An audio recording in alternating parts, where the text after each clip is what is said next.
Welcome to the Main Basketball Rankings podcast. I'm your host, basketball data nerd Lucas McNelly. So the season's over, and we've got a couple of awards to hand out. We're still waiting on boys Gatorade Player of the Year, which I think might get interesting. I don't know. I'm just putting a pin in this, circling it a little. I don't know. That could get interesting. Um, Girls Gatorade Player of the Year is Ella Pelletier of Oxford Hills. That was announced today. Yeah, it was announced today. A couple hours before Cooper Flagg sprained his ankle, so fingers crossed that he is going to be healthy and back in time for at least the end of the ACC tournament and hopefully the actual tournament. And the UMaine men beat Vermont for the first time in 30 games, so it's been a really busy non-basketball week for Maine high school basketball or just Maine basketball in general. A lot going on. The McDonald's weekend was this past weekend. If you went or if you were like me and didn't want to drive all that way and just watch the banquet on 92.9 The Ticket, which they did a great job broadcasting that. And dear God, that banquet's long. Oh my goodness. Anyway, almost as long as probably the drive. I don't know. Anyway, so Renee Kluge won the media award from AGM, I think, one of the stations up in Aroostook County. He has, if you're not aware, been a fixture in Aroostook County for, I think, 40 years. Just retired before this season, so wasn't able to pick up the award because he's in Florida. But his one of his daughters, I think, picked up the award for him. But anyway, he's this guy. He's the Davy Travis Lee of Aroostook County. He's crisscrossing the county every winter for 40 years, driving God knows how many miles, hitting all those tiny little gyms, all those Class D gyms on the border, Caribou, Presque Isle. I mean, imagine if your beat is the county and just how big that is and all encompassing and just how many miles you got to drive to cover that, to do that for 40 years and hit.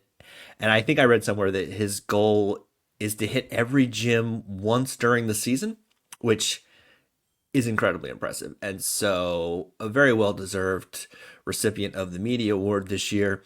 Your Mr. Basketball, no surprise to anyone, was Jameer Rose of Noble, and just puts a capstone on what a great turnaround John Morgan and everyone at Noble has done to get that program up from the ashes.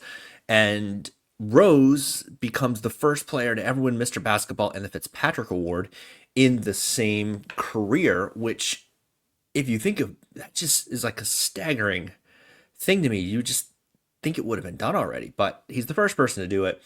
And much congratulations to him. And it's going to be sad to see him go because one of the highlights of the tournament the last 2 years was just watching Jameer Rose games and being like, okay, what crazy pass am I going to see? What, lightning cobra strike out of nowhere steal is he going to come up with? And it was just appointment viewing every time. And kudos to him on a fantastic career. On the girls' side, it was a little bit of a surprise, depending on who you talk to. Madeline Depre from Caribou won over Ella Pelletier and Lexi Morin. I should mention the other finalists for the boys were Gabe Lash of Atomic Valley and Wyatt Benoit of Thornton Academy. But Madeline Depre wins over Ella Pelletier, who was the favorite, I think. No one knows how this works. Well, that's not true. When I did a straw poll of it in late January, Ella Pelletier was the favorite and had a slight lead over Depre, but then Pelletier gets knocked out in the semifinals. Depre, of course, leads Caribou to their first ever gold ball. No one's entirely sure when the voting takes place, so we're not 100% sure if that is factored in to the voting or not. It certainly wouldn't have hurt. And I'm working slowly on peeling back some of the opaque nonsense that is the Mr. and Miss Basketball process. I figured out a couple of people who are on the committee. I don't know if they're on the committee every year or it's a one-time thing. I'm not going to out them here because that's, if they want to do that, they can do that. But yeah, I think we're trying to figure out. So to summarize this is what we know. And the fact that this is all we know in the year of our Lord 2025 is ridiculous. So the coaches nominate three people. They then all get all the main association of basketball coaches get a ballot with all those names on it. They can vote for 10. They vote for those 10 people. Those are tabulated. The top 10 vote getters are the semifinalists. So if your favorite player isn't a semifinalist, it's not that some mysterious cabal didn't see their games. It's that the coaches didn't vote for him or her. That's it. So if you're looking, so that's that. So then they announce, so then this group of, it's a mixture of coaches, retired coaches, and media members from around the state. They they submit a ballot. I think they rank their top 5 people. And then that determines the finalists. And for some reason, they do this in the middle of the tournament and not at the end of the tournament, because sometimes, cough, David Davis man, cough, a guy makes a really good case in the tournament, but that doesn't get factored in because why would it? That would just make too much sense. I mean, we give out the Fitzpatrick Award in February or January for some reason. It takes like 3 months to give that out, but we got to get Mr. Basketball done. We got to have the finalists out before we even finish the tournament. So then from those 3 finalists, and I don't know if there's a separate vote from the finalists to get it down to the actual winner or what happens there, but at some point a winner is chosen. And there we go. So Madeline Depre wins it. Did the gold ball game help? I don't know. Maybe it did. Maybe it didn't. So eventually we'll figure all this out. Might take us to 2030, but we'll figure it all out. Okay. On the show today, very special guest. I'm going to pronounce her name correctly this time. I mispronounced it in the introduction, talking to her. Jeannine Paradis from Biddeford. She is the girls basketball coach at Biddeford High School. Of course, was in the gold ball game with Caribou that ended in such dramatic fashion. And so we're definitely going to get into that. And I feel bad that I made her talk about it that much because the wounds have got to be still deep. But you know what? It's not going to get that much better. It's going to be 10 years from now. She's still going to be stewing over that game, as every coach who's ever been in a game that's a state game decided like that. You never get over it. You're just never going to get over it. And like either you turn that into competitive fuel or you end up like Shooter and Hoosiers. And there's really no in between. It's one of the two. But anyway, I had a great time talking with her. We had some audio hiccups, a little bit of trouble with audio, and her dogs are there. And so if you're just listening and you don't see the dogs, those are dogs.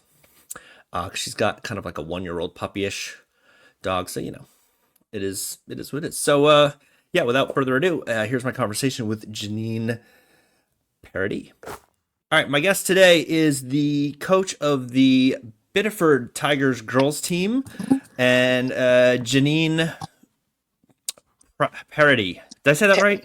Yes, you did. Paradis. Okay. I wrote it down here because I found a recording of someone saying it and then wrote it phonetically and then couldn't find it in my notes. Yes. So it's going great. Thanks for joining me. Yes, thank you for the invite. So, okay, so everyone watched this. Well, let's start with the game. We'll rip the Band-Aid off. So the game you had against Caribou, yeah, was a fantastic game if you were a neutral third party. Mm-hmm. And I'm sure you have a differing opinion on it. But like it's been 2 weeks, week and a half, something like that? Like how are you processing that? We're processing. I'm looking back at the game. There, like I said in the paper, there are a lot of shoulda, coulda, wouldas. People questioning things that I should have done. But I think at the end of the day, we need to remember that this is the first ever regional title and state appearance in school history. There have been amazing coaches that came before me, and I'm sure there'll be some after me. We are a very young team, and it's the first time that our kids have played in a venue with that magnitude of fan base and community. We played in front of a lot of people. So that's a lot for a young group to kind of get their jitters out. We didn't shoot well in the first half. We missed some free throws. I could have called a timeout, but we also, in hindsight, had not turned an inbound pass over all season long. We had discussed what we needed to do when we get the ball in. And I had kids on the floor that I trusted to make decisions. And at the end of the day, we didn't get lucky. Yeah. So, you know, I could have called a timeout. Then they could have come out, set up some different type of full court press. We could have not gotten the ball in. They get the ball back underneath their basket. There's all kinds of different scenarios that could have happened. You know, no one is really talking about the fact that we came back from down 12 with a few minutes left to play. Everybody's just talking about the last couple seconds of the game. Right. So that alone, it shows just the grit that these kids have and the ability to want to play hard and want to win. And at the end of the day, Caribou got lucky and we didn't. And that's, I mean, sometimes you just got to get lucky. So they shut up. Yeah, Sorry. so no problem. Sorry, I have dogs. Oh, sure. I think the thing I'll circle back to the end of the game, but I think I was really impressed with, because you got a young team, it's all freshmen and sophomores, and in that environment, it was electric. And to get down 12, you guys had 4 or 5 different spots where a different team just completely collapses and it turns into a runaway, and each time you guys found it and you battled back. When Crump fouled out, that could have been a moment where they went, well, not our day. But they kept coming back. So have you watched the final play, or is it just tattooed on your brain? Both. Certainly, I did watch the game the following day because it happened to be on at 8 a.m. that Sunday morning. So it's a fun thing to wake up to. Absolutely. At that, of course, after, you try to go to sleep and you're just replaying the last few seconds or bits and pieces of the game. So definitely, I even think last night I was replaying it. I mean, it's one of those things that's going to stay with me for a while. Any coach in that situation would feel the same. I did have a coaching colleague just tell me last weekend that if it made me feel any better, he lost the state championship with 0.3 seconds on the clock. And I said, yeah, it kind of does. But I was the stat person for a team that lost a state championship game in dramatic fashion like that. And I can promise you that it does not go away. No, it does not. And that play is still tattooed on my brain. And I was sitting up in the stands. Yeah. I wasn't even on the bench or anything, but I can relive every second of that play. Absolutely. And at the end of the day, what we talk about in the locker room and on the bus is that there were definite moments where we could have just, as you said, just rolled over and just quit. And what we need to focus on is just the fact that we're young, that we did not quit. So it showed a lot of perseverance and a lot of composure that this young group has, because they could still battle back and not react to the crowd, to the calls, to fouls, and just play the game and keep thinking next play. And we talked a lot about that all season long. Like, we can't control things that are beyond our limits.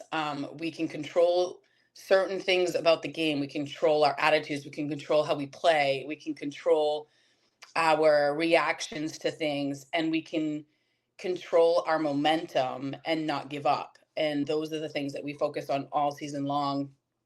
And I think that showed a lot in that fourth quarter, especially when they did come back.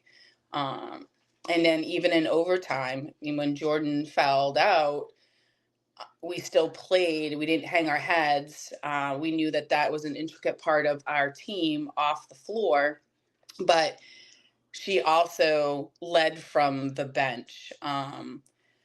Watching back at the game, you saw her standing up, cheering on her teammates as they took the lead, things like that, and that all helps swing that in our favor.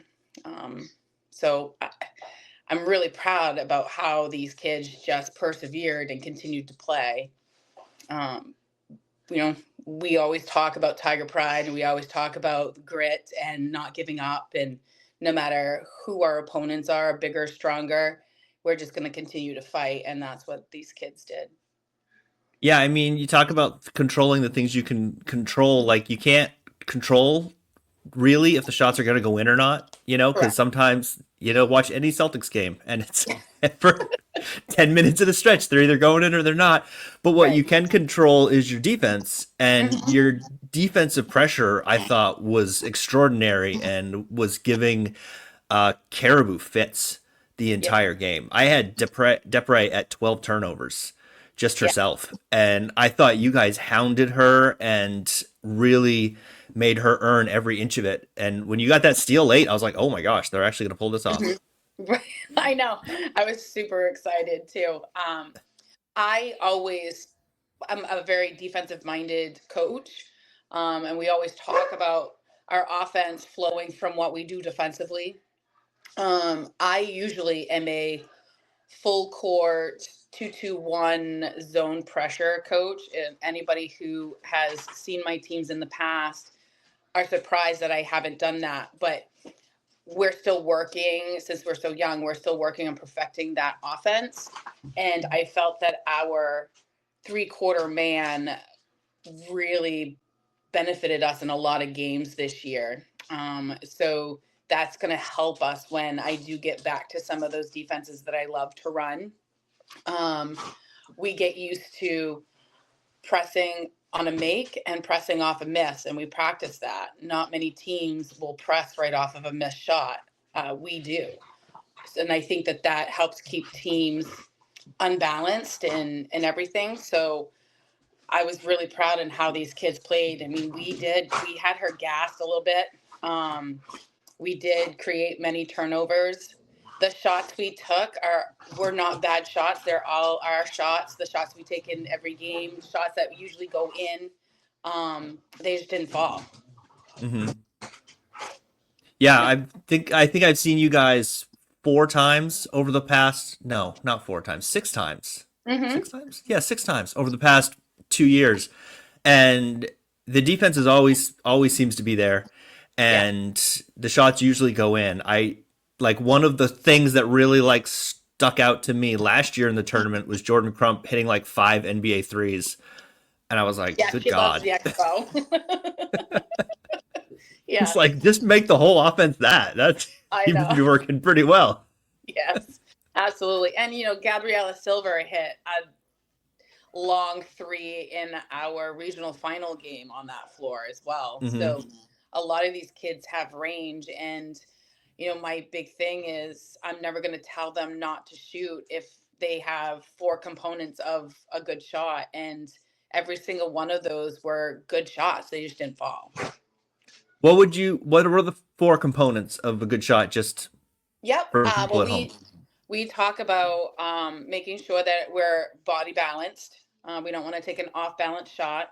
We want to make sure we're taking a shot that's within my range or our range. I'm not going to take a 3-point shot. I'm going to take an 8-footer. But Mm-hmm. Jordan and many of my other kids are going to take those NBA threes because they can, and that is their range. Time and score, and is it the best shot on the floor?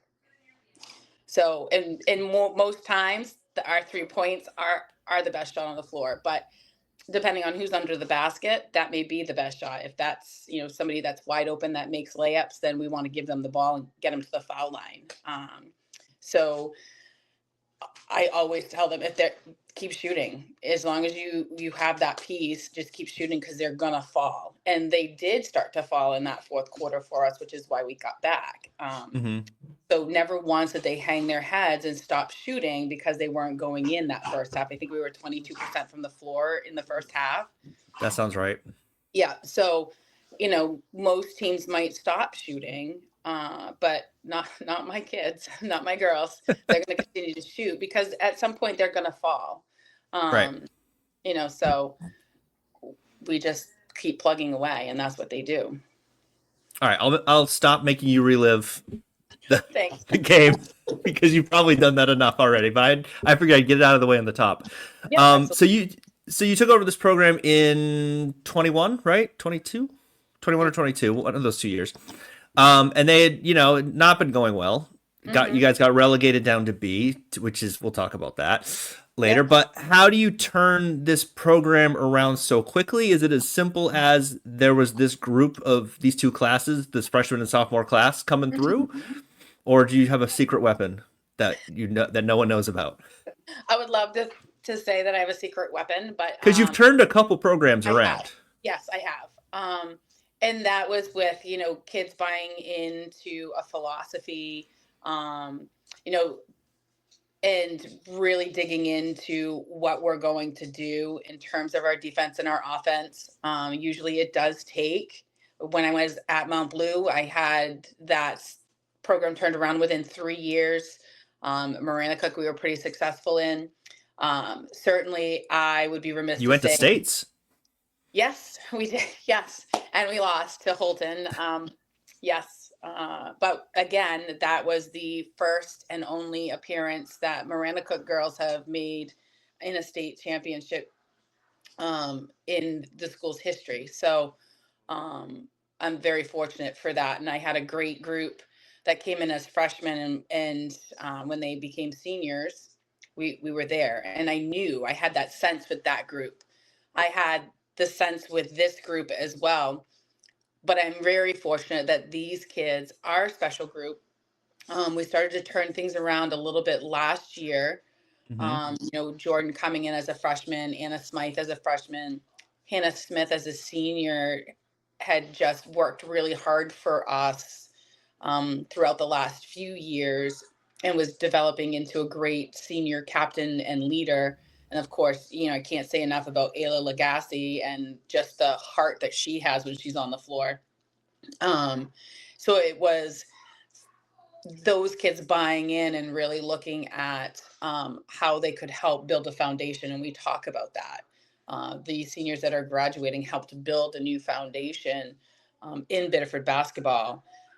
It's changing the belief that basketball in Biddeford isn't just a fun sport or we just do it to stay in shape, but that we can actually be a successful program like field hockey and volleyball and softball. But this freshman group is very special. They all play a lot of basketball, and that really helps. They played all together all through rec, and then after rec, they were all on one travel team together. After rec season, um, middle school basketball, they all played together. So that has really helped shape the focus of this season. Is just making sure that we continue to do the little things and then adjusting from middle school to high school and the speed of the game and how that's a little different. Um, and then really buying into what their roles are. And sometimes it took a little bit longer because they're so good that they could steal the ball and make layups, but we didn't always have to play full court defense. So we Mm-hmm. had to really work on those types of principles. And obviously they bought in because they're pretty tough defensively. So we still have some work to do. A lot of it is to understand the importance of the foul line and limiting teams' trips to that foul line and taking advantage of our opportunities when we're there. And that's going to come with growth and age and more success. So, How many more classes like this do you guys have in the pipeline? um, Is it just a steady stream of we're coming? working on rebuilding some of the youth program in the community. I was actually on the phone today with someone in terms of how we could really refocus our youth program, work with the rec, get these kids more involved because there is a group of kids in the third and fourth grade that are really enthusiastic about basketball right now. Mm-hmm. So I really want to start focusing on that a little bit more. And of course, it'll help winning a regional title. All those Oh kids can yeah. hang out with the high school kids. And um, in the middle school, I have a handful of kids that have played all through, and then there are kids that are now starting to play basketball. So I think our third, fourth graders might have some kids like this freshman group, but we're going to start working more with them and just develop them and give them opportunities to play outside of just rec, um, and outside of AAU, like trying to get them. I know our on the boys side, we have what's called Biddeford Hoops. Mhm. It was something that Justin Tardif and I had been a part of 4 years ago when I first came on, and trying to get more of an extended season after rec. But then it didn't get going on the girls' side of it. So I'm was talking today about trying to figure out how we could do something along those lines to help extend seasons in between rec and, let's say, the travel seasons that happen in the late spring. Um, so we're going to try and get more girls to play basketball. And Very. certainly, like I said, it helps when you win a regional title. Yeah, I mean, everyone always talks about how well Caribou draws, but you guys had a lot of people there. We Like did. it wasn't like the first Caribou game where they had like 75% of that building. It Hmm. was, you know, it was probably 55-45. Yeah. Yes, we had. There's a lot of pride in Biddeford community. I remember in high school, it would not be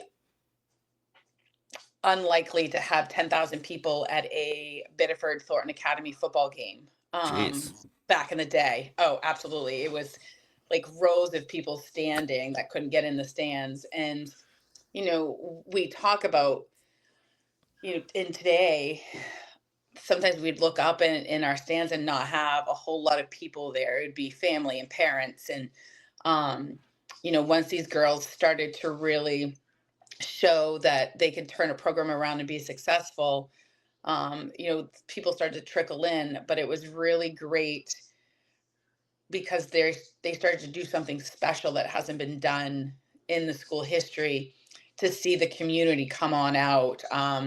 Our city hall, the bell tower, was lit up orange the night before the state game. Nice. Um, and the signs and everything, were wishing us luck throughout town. I mean, we do a lot of volunteer work as athletes at Biddeford. One of the things that we did is we helped volunteer for the Heart of Biddeford, and we had to help set up and bring stuff in for local artists that were setting up vendors. And I remember reading one comment on Facebook about how this one woman met these girls and how impressed she was with their demeanor and how nice these kids were and helpful, that she had to come out and support these kids at the state game. Very So, cool.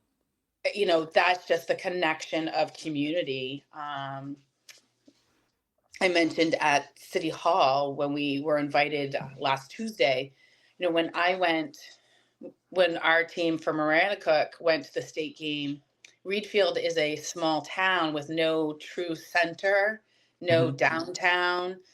So the sense of community wasn't as overwhelming as it was this time, because Biddeford is a city with a downtown and a main street and people everywhere, and you can walk into a store right in town and have 10 people come up to you. Um, so there were a lot of people that were drawn just to go to the game because of that sense of community. And a little bigger than Reed Field. A lot bigger than Mayfield, yes. Yes. Um, So before you were at Biddeford, you were at Morse, and Correct. you're in between Maranacook, right? It was Mount Blue, then Maranacook, then Morse, then Hmm. Biddeford. So you were at Morse 2 years, and Yeah. then from my reading, the only reason you left Morse is because you're a Biddeford girl and the Yes. Biddeford job was open, and you're like, well, I'd be stupid to not take this, Yes, or at least not put absolutely. in for it. Yeah. Yeah. And I was driving, an hour. Like, I work in Sanford, Hmm. so it's 35 minutes from my house to work, and then I was driving from work to Bath. Um, every day That's a during hike. basketball season. So yeah, Yeah, that's a hike. it That's is. a hike. And you had Yeah. started to turn that program around. They had lost like Hmm. 45, 46 games in a row, and then Yeah. you beat Lincoln Academy to break Hmm. the streak. And then like the world ended or something with COVID, and Yes, it there's a did. bunch, there's a bunch of stuff in the middle there. Yeah. So I have. How difficult was it to leave that program? Because they've continued to improve it. I Hmm. think that not to the extent that Biddeford has, but Right. Yes. We talk about sense of community. That Bath area and their alumni association is massive. I felt like I was actually a part of the community. A lot of the individuals at Morse in town remember me on the sidelines coaching at Maranacook. So when I mhm, took over the position at Morse, the sense of community was very welcoming. They were happy I was there. It was hard, but it also is good to come home mhm, and coach in the school that you graduated from, to be coaching the daughters of former teammates or classmates. Not to say that that's not hard either, because it's hard as well, but it does make me happy to come home and put effort and time and love into a program that I once was an athlete of. right. Yeah, it's just that's just different levels of that's the job you have to take. Right. And I'll warn you a little bit about the Morse crowd because some of those people are my relatives, and you want to be careful with some of them. I'm Yes. just saying. I'm not Yes. going to name names, but some of them, Hmm. you want to keep your Yeah. distance a little bit. Right. I mean, I've known a lot of those, feel like Brian Hatch and all of them for a very long time. I actually went to Morse because Coach Maines had come back to coach there, and that's Hmm. how I got my start. Was I was his JV coach and varsity assistant at Yep. Madison, um, and I started my career with him, and I wanted to kind of end his with working on collaborating and building two programs back up. And then, of course, COVID happened and he retired once again. So I did get just that 1 year with him in that aspect. But it was still something that I'll cherish, because without him, I wouldn't know half the stuff that I know today.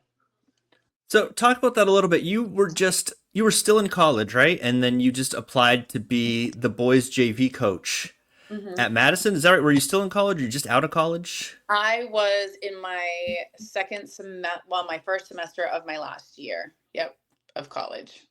Okay. So Yeah. that takes a certain amount of chutzpah or whatever Hmm. to think, hey, yeah, I could be the boys JV coach of this school because you don't see a lot of women coaching boys basketball. No, I am happy to see, like, up north there are a few that are coaching.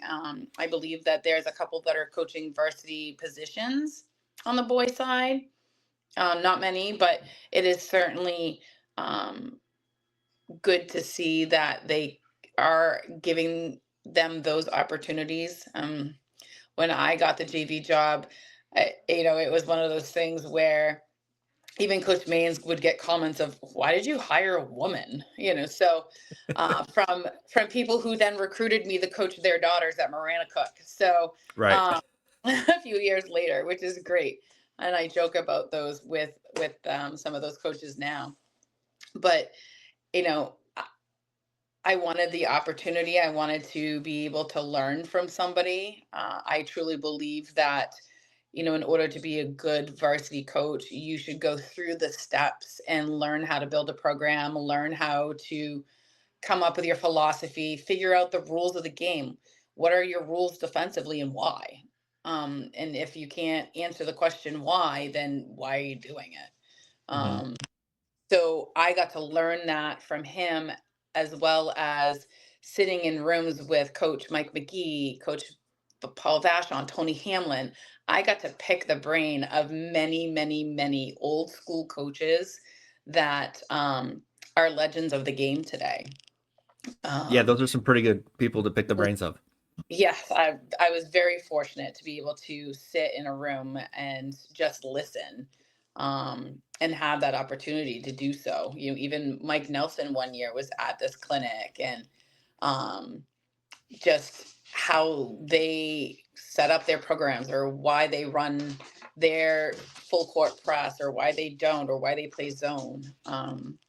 So it was really good for me to be able to sit back and just be a sponge. And even coming back to Biddeford, all through the years, I used to follow Coach Cody. He took our boys to a state final back when I was a freshman in high school. Uh, he had had a stint coaching the girls.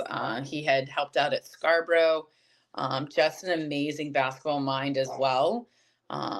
So when I came back to Biddeford, I asked him if he would want to be my varsity assistant, and he did that for 2 years. So there were a lot of opportunities where he'd say, "Well, this is why I do this, and this is my rules," and so we were able to hash that back and forth. And some things I did take, and some things I kept that I've been doing. So um, it's always good to learn new things and go. I learned to go out of my comfort zone with that as well. So for years, I was doing the same things. The last 2 or 3 years, I've done things a little differently in terms of my offenses, even my defense. So, um, you know, and I still after every game I'm texting with Coach Cody. So um, even just yesterday I got a text from him asking how the McDonald's games went. So I really cherish those moments and try to get as much feedback as I can from those that have been there and done that. Was part of that growth and opening up and doing different things, was part of that you had a team that was full of freshmen and sophomores and just personnel based? Nope, I started doing that my first year at Biddeford. Okay. Um, yep, with Chantal Bouchard and Hannah Goslin, Lexi Libby.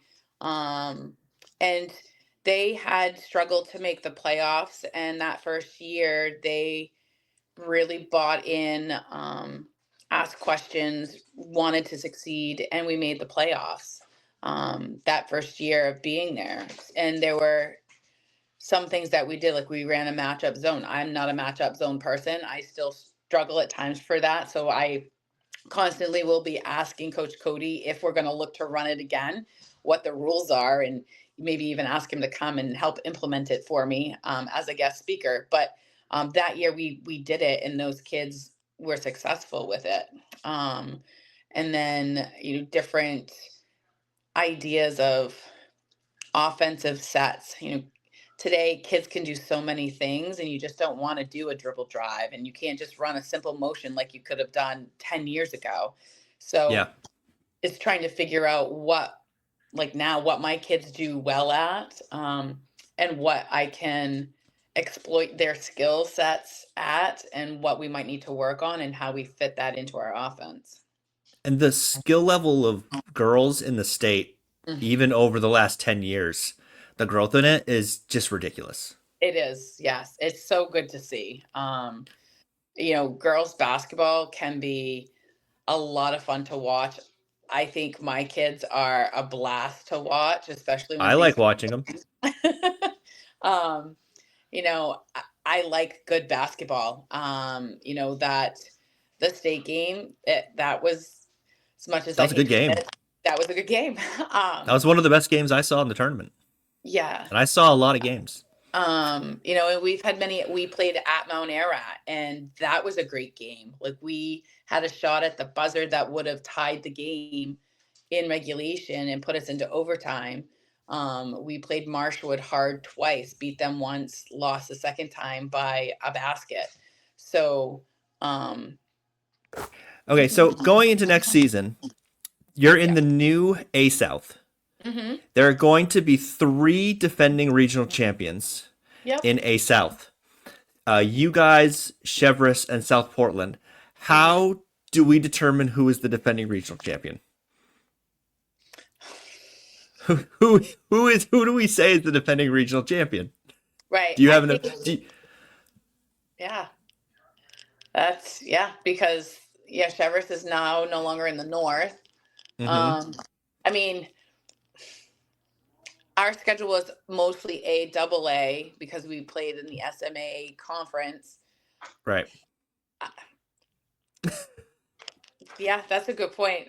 I think you should lay claim to it. You should I all lay think so claim to too. it like college Yeah. football used to do, Yep. where I there would think be if I'm the split first to national say it, champions.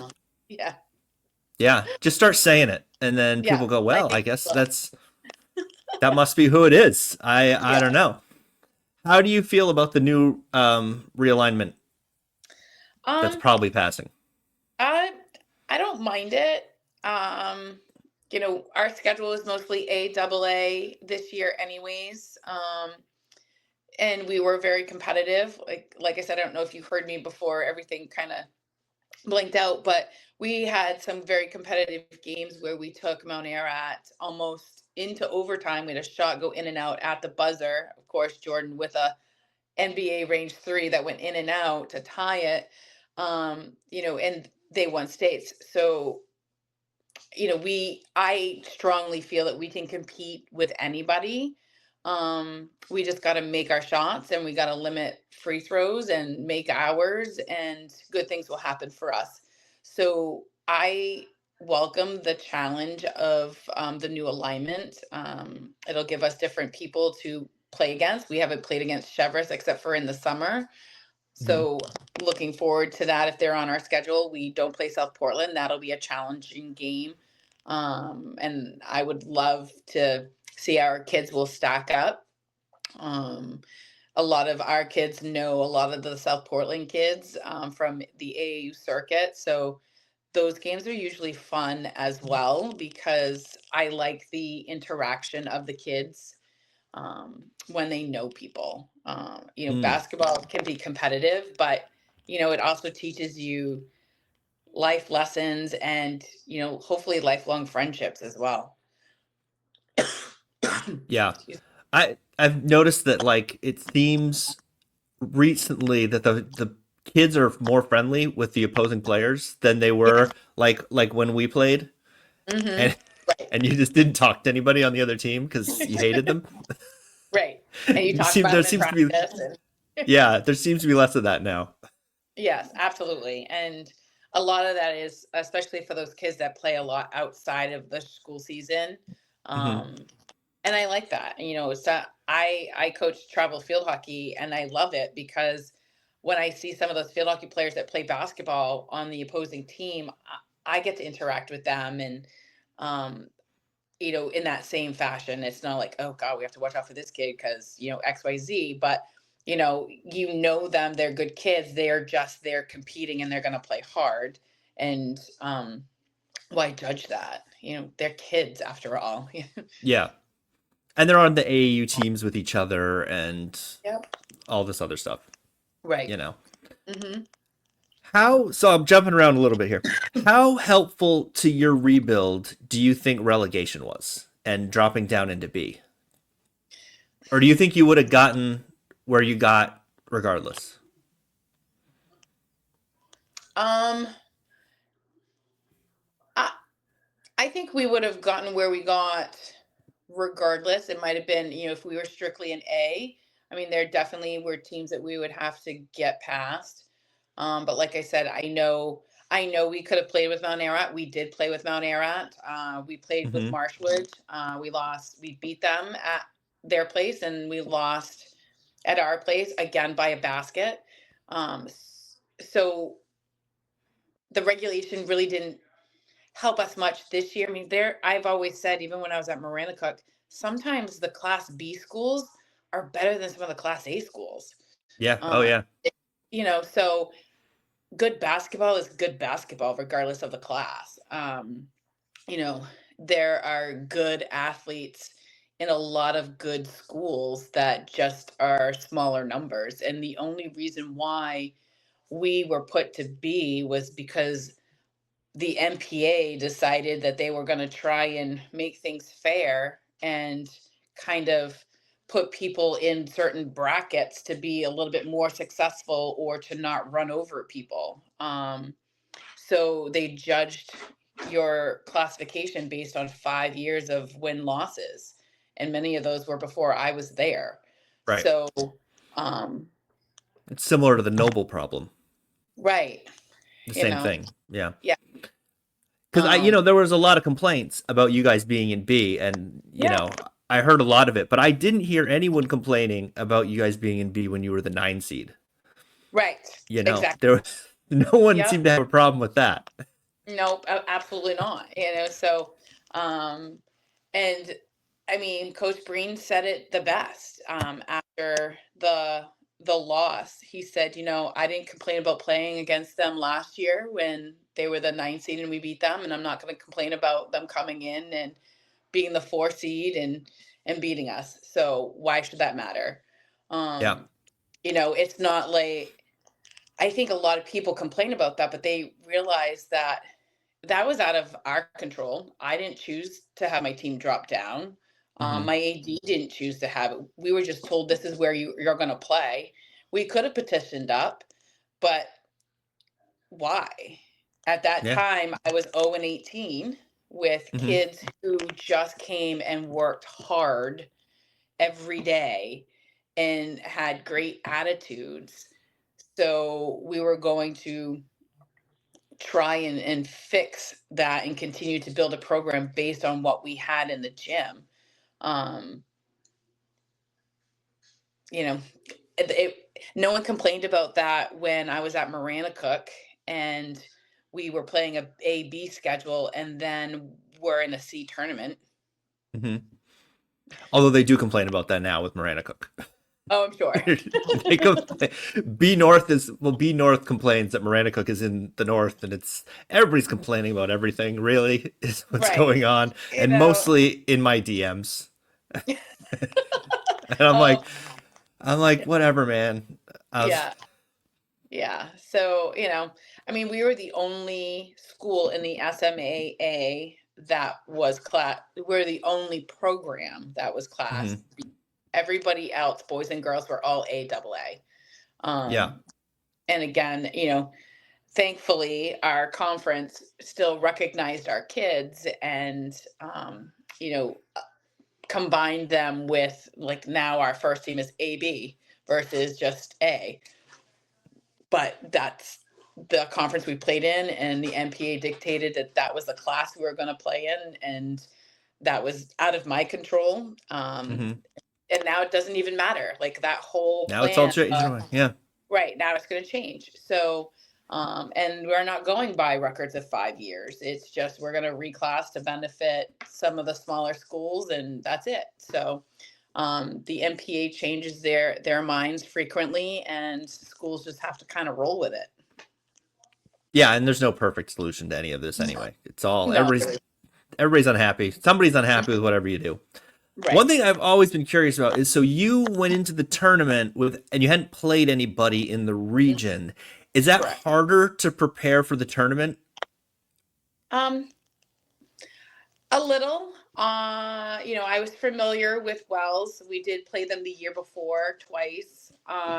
Of course, we also played Oceanside, but it's even when you looked at games from like Oceanside playing Mount Ararat, Hmm. trying to judge how teams would play against us was a little different than how they might have played against other teams.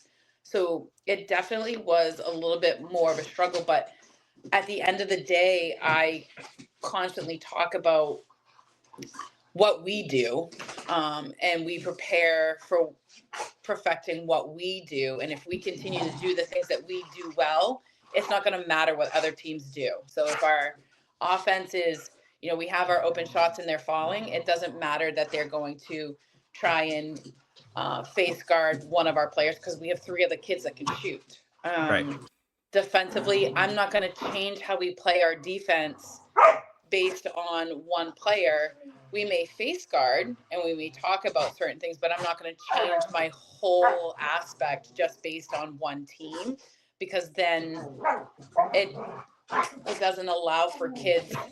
I think that's when kids get disrupted thinking, and then they overthink, and it's just too much. So if we continue to do things we do best and keep it simple, then Hmm. we can play against anybody, and it doesn't matter what they do because we'll just adjust. Okay. One thing I want to hit with you. So and I'm pulling most of this from a Varsity Main article, but when you started at Marana Cook, there were 10 Yes. women coaching girls basketball, and now 36% of the teams that made the tournament were coached by women. Yes. And you're in that article, and they're talking a lot about Amy Vachon's Mm-hmm. Pass It Forward. There it is, Pass It Forward Yes. program. Like, how vital has that been, and what sort of strides do you think there are still left to make?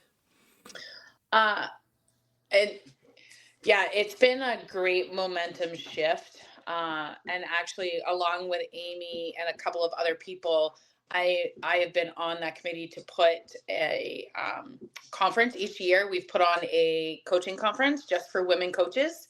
Hmm. So we've done that, oh God, 3 years now. And it just helps promote women in sport, of course. And we also invite some college women athletes too, so that they can hear some of our guest speakers. And I think there's still a lot of work to be done. But the switch that we're seeing now in just a short amount of time, I mean, even not long after I left Marana Cook, there was still just a handful of coaches that were women. So I think in the last several years, there's been a big kick for hiring female coaches to coach female athletes. I think we still need to allow for opportunities for women to grow. I think one of the things I said in the article, and I mentioned it earlier in the cast, is that, I was able to sit in a room with all of these basketball legends and listen, but I was the only female in that room surrounded by 30 male coaches just hashing back and forth their philosophies.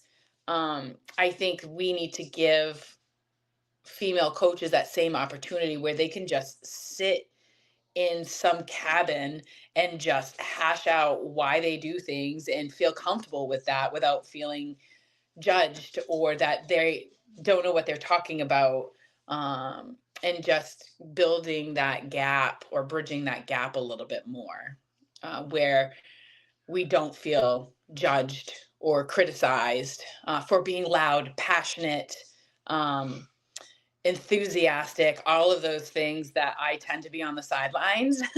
um, You're you not know, quiet on the sideline.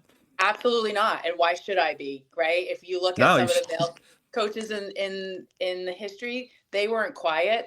So why no. should I? Why should Amy Vachon? Why should Katie Brown? Why? Like, why not? Why not show that we can be just as enthusiastic, just as hyped up as any of our male counterparts, and be okay with that? Are people going to talk about us every single day?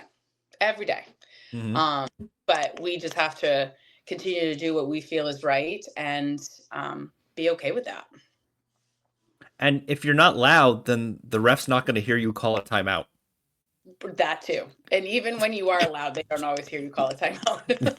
No, they don't. They Yeah. don't. Do you think the Caitlin Clark explosion of women's basketball will accelerate those numbers? I would have to imagine it would. I hope so. I look at some of our main female athletes, like Mackenzie Holmes and Emily Esposito, Anna DeWolf, who played on the big stage. I mean, granted, Mackenzie played for Indiana, and that's just massive compared to some of the other schools. But back in the day, you had Cindy Blodgett, who made D1, who had a successful career, got drafted, but there was no big push for that at that Right. time. I think today, um, there's more of a message that women can do anything that they set their mind to, and it doesn't matter that it might be a male dominant role, that anybody can step forward and be successful. I mean, I may have looked up how to get a Cindy Blodgett Cleveland Rockers jersey in the past, and it's very difficult to find Mhm. them Yeah, for any reasonable amount of money. And I don't feel like that's going to be the same when the Mackenzie Holmes Seattle jerseys are on sale. right. I feel like those Yeah, will be a lot easier to get.